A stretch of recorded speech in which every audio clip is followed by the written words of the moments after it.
Merci aux intervenantes et aux intervenants, journalistes, syndicalistes, élus et membres d'associations, d'avoir nourri de leurs réflexions cette belle soirée. C'est un acte d'engagement qui témoigne d'une belle résistance collective pour le droit d'informer. Merci enfin à vous, amis, lectrices et lecteurs, de répondre une nouvelle fois présentes et présents à ce rendez-vous. Je suis persuadé, et les échanges que nous venons d'avoir le confirment, de l'absolue nécessité d'avoir tenu ce moment convivial, mais surtout d'information et de lutte à quelques heures du procès qu'intente le Royaume du Maroc à 3 titres de presse nationale, dont l'Humanité, mais aussi à France Télévisions, l'association Forbidden Story et Amnesty International. Nous le devions à tous nos confrères, à toutes nos consoeurs, à ceux de Mediapart et du Monde, eux aussi traînés devant les tribunaux, dont l'exercice du métier est compromis par des écoutes qui menacent leurs sources et leur intégrité. Nous voulons d'ailleurs adresser notre solidarité à toutes celles et ceux qui ont été écoutés et qui ont vu leur téléphone piraté. Car l'objectif de ceux qui espionnent est de savoir avec qui les journalistes conversent, avec qui ils échangent, pour pouvoir ensuite les faire taire par le biais de pression, de procès ou d'emprisonnement arbitraire, comme en a témoigné notre première table ronde. Il faut le redire avec force, la protection des sources des journalistes est un droit nécessaire, mais malheureusement non garanti dans de nombreux pays du monde. La protection des sources d'information des journalistes est une condition et une garantie de la liberté de la presse, de la liberté d'information et du droit des citoyennes et citoyens à être informés sur des questions d'intérêt général. Ces procédés d'espionnage sont également des manœuvres attentatoires à la dignité, à l'intimité pour celles et ceux qui les ont subies. Car le but est aussi d'acquérir des données personnelles pour faire ensuite chanter, faire taire ou discréditer des journalistes en révélant des informations personnelles. Il est donc capital de ne pas se taire, de dénoncer ces procédés odieux et de nous placer sous votre protection citoyenne. En nous plaçant ainsi sous une large protection, nous pouvons faire en sorte que ceux qui ont espionné et à qui certaines informations ne puissent les utiliser qu'à leur dépens. Il faut qu'ils le sachent, ce soir, nous n'avons pas peur. Nous savons qu'au-delà de notre pays,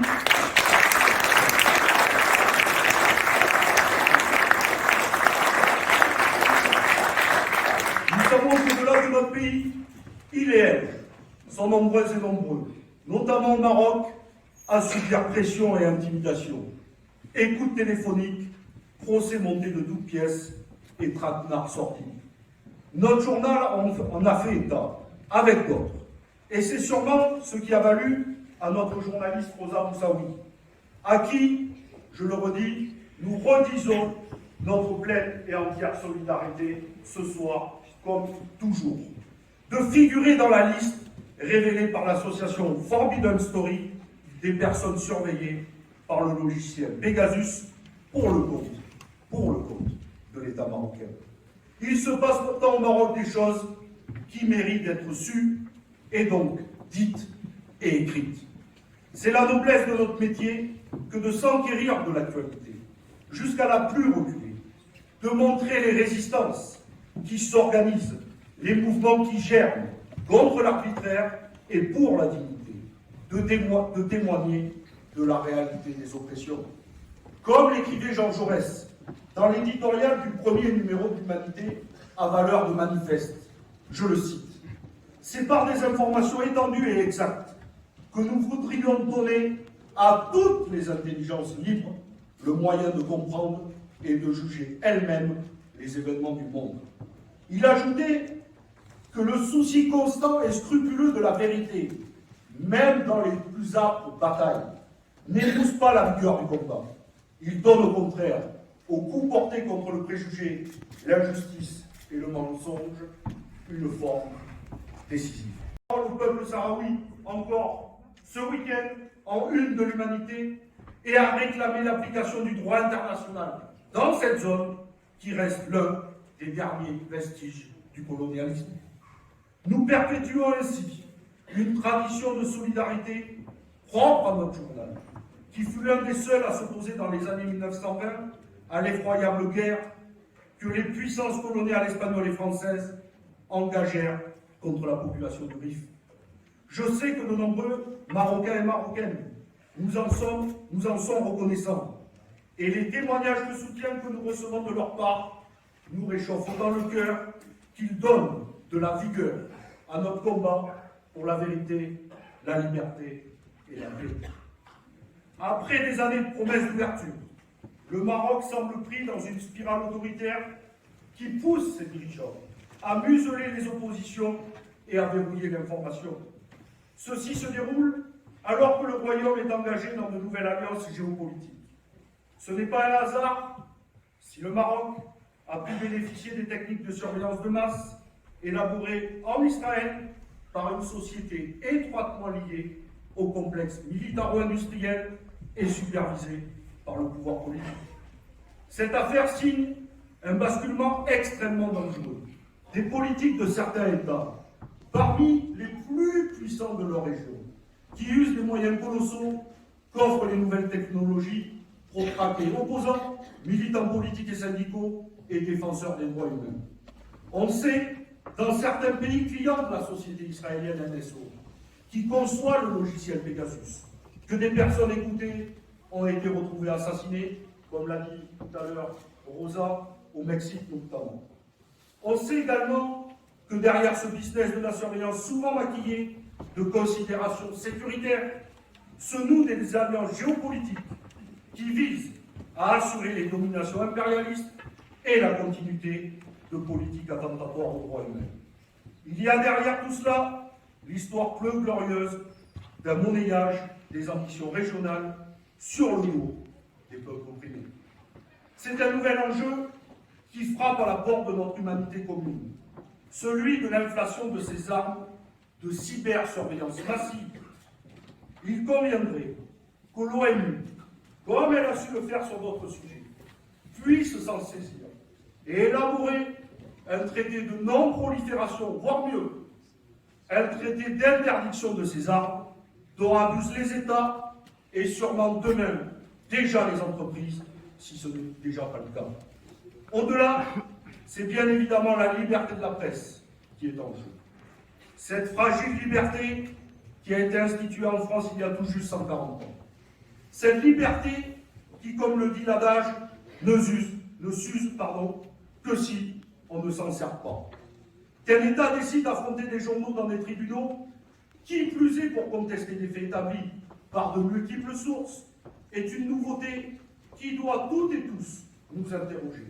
Et interroger au premier chef le gouvernement français qui reste pour l'heure plongé dans un étrange et coupable silence. Pourquoi d'ailleurs, comme l'ont dit un certain nombre d'intervenants, un tel silence de la part du gouvernement français, alors que certains de ses membres figurent aussi sur la liste des personnalités écoutées? Pour quelles raisons le gouvernement français reste-t-il muet et ne prend-il aucune initiative pour défendre la presse et les médias nationaux? Ce silence assourdissant est aujourd'hui un vrai problème. Mais si cela continue, alors il traduira une certaine forme de passivité complice. Le travail journalistique et les manifestations d'indépendance de la presse semblent en gêner plus d'un. Dans un cas comme celui-ci, où le rapport de force apparaît totalement déséquilibré entre un État et des journaux, nous pouvons mesurer l'importance du rôle de contre-pouvoir historiquement dévolu à la presse. Car c'est bien un contre-pouvoir, pardonnez-moi, sûr de sa force, bardé d'avocats et de juristes, influents par le biais de multiples réseaux, que le directeur de la publication de l'Humanité à l'époque des faits, mon ami Patrick Le Yarrick, se retrouvera demain devant la 17e chambre du tribunal judiciaire de Paris. Mais s'il sera seul à la barre, nous serons avec lui par la pensée, mais aussi un certain nombre à l'accompagner, évidemment.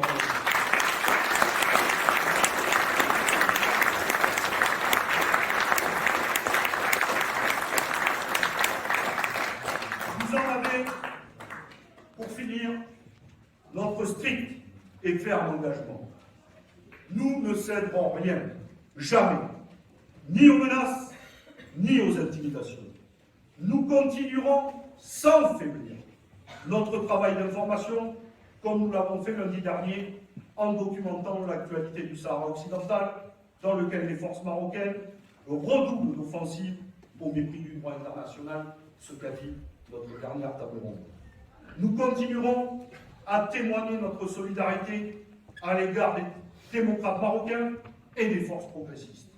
C'est au travail de vérité que nous nous attacherons sans faiblir. Formons le vœu que ce type de procès, scandaleux dans sa forme, ne se répète pas. Car au-delà de la procédure judiciaire, c'est une guerre d'usure que veut mener le gouvernement marocain contre l'humanité et l'ensemble de nos confrères. Il n'a aucune chance de gagner, comme l'a précisé notre avocat. Et nous y répondrons demain dans les prétoires. Mais le Royaume du Maroc souhaite en réalité démultiplier les procédures pour nous contraindre financièrement à ne plus nous défendre, puis peut-être rêve-t-il que nous nous auto-censurions. Si tel était le cas, cela deviendrait une procédure bâillonne, voire j'ose même le terme, une procédure judiciaire abusive. C'est pour cela que nous nous plaçons sous votre protection, une protection large et citoyenne, et qu'il est important que nous étions nombreuses et nombreux ce soir. C'est le sens de cette soirée. Nous voulons aujourd'hui pardonnez-moi, aujourd'hui et ce soir dire stop à ces manœuvres dilatoires et d'intimidation qui visent à neutraliser la presse d'information. Nous voulons dire stop à ceux qui pensent pouvoir s'asseoir sur un droit gagné de haute lutte pour que vive une presse rigoureuse et décidée à chercher la vérité et à la dire, comme le voulait Jaurès. Sûrs de notre fait, nous affronterons en toute sérénité cette épreuve, déterminés à jouer notre rôle au service du débat démocratique et citoyen. Une nouvelle fois, merci de votre présence et bonne soirée.